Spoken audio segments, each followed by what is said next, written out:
আমরা আজকে সকাল ৮টা থেকে রামকৃষ্ণপুর এবং চিলমারি ইউনিয়নের বন্যা কবলিত এলাকাগুলোতে আমরা ত্রাণ দিচ্ছি।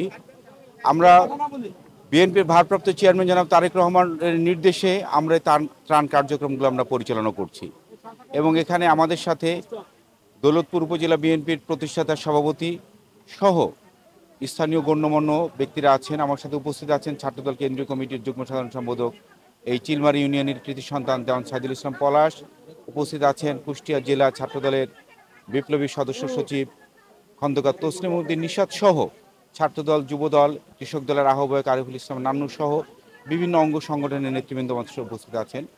আমরা ত্রাণ কার্যক্রম পরিচালনা করতে গিয়ে দেখেছি আসলে বিশেষ করে চিলমারি ইউনিয়নটা খুবই একটি অবহেলিত ইউনিয়ন। এখানকার মানুষজন এখানকে তারা হলো একমাত্র নৌকার ছাড়া বা ইঞ্জিন চালিত বোট ছাড়া এখানকার মানুষ তারা যাতায়াত করতে পারে না। এলাকার মানুষের দীর্ঘদিনের দাবি এলাকার মানুষের একটা সেতুর জন্য। কিছুদিন আগেও এলাকার মানুষ তারা এখানে একটা মানববন্ধনও করেছে আমাদের ছাত্রদল নেতা দেওয়ান সাইদুল ইসলামের পলাশের নেতৃত্বে, এবং আমরা আশা করি আগামী দিনে বিএনপি সরকার গঠন করলে এলাকাবাসীর পক্ষ থেকে আমরাও সেই একটি সেতু অবিলম্বের জন্য আমরা দাবি জানাচ্ছি এবং আশা করি বিএনপি সবসময় জনবান্ধব একটি দল, জনকল্যাণমূলক কাজ করে। বিএনপি সবসময় জনগণের দুঃখ দুর্দশা বিএনপি জনগণের পাশে থাকে। ইনশাল্লাহ আগামী দিনে বিএনপি সরকার গঠন করলে আমরা এখানে একটা সেতু বাস্তবায়ন হবে বলে আমরা আশা করি।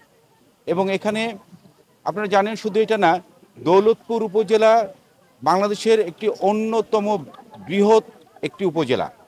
আয়তনের দিক দিয়ে আমি যতটুকু জানি আয়তনের দিক দিয়ে চতুর্থ বৃহত্তম উপজেলা হচ্ছে দৌলতপুর উপজেলা। সেখানে অত্যন্ত দুঃখের বিষয় এই 14টি ইউনিয়নের প্রায় 10 লাখ মানুষের যেখানে বসবাস সেখানে মাত্র একটি 50 শয্যার একটি হাসপাতাল রয়েছে, যেটি অত্যন্ত দুঃখজনক। 10 লাখ মানুষের বিপরীতে 50 শয্যা বিশিষ্ট একটি হাসপাতাল। এর আগেও আমরা হাসপাতালের বিষয়ে আমরা কথা বলেছি এবং আমরা আশা করি যে 50 শয্যা বিশিষ্ট হাসপাতালটি 250 শয্যা বিশিষ্ট হাসপাতাল হবে এবং এই চর এলাকার বিশেষ করে চিলমারি, রামকৃষ্ণপুর, প্রাকপুর এবং ফিলিপনগর এই 4টে এলাকার জন্য একটি আলাদা একটি হাসপাতাল স্থাপিত হবে, সেটা আমরা জোর দাবি জানাচ্ছি এবং বিএনপি সরকার গঠন করলে এখানে হাসপাতাল হবে, এটাও আমরা আশাবাদ ব্যক্ত করছি। কতজনের মাধ্যমে আপনারা ত্রাণ দিলেন আর চলমান থাকবে কিনা?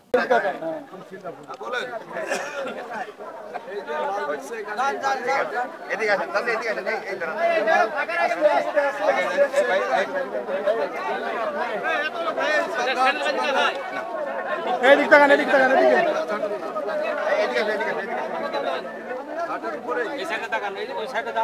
এদিকে তাকান।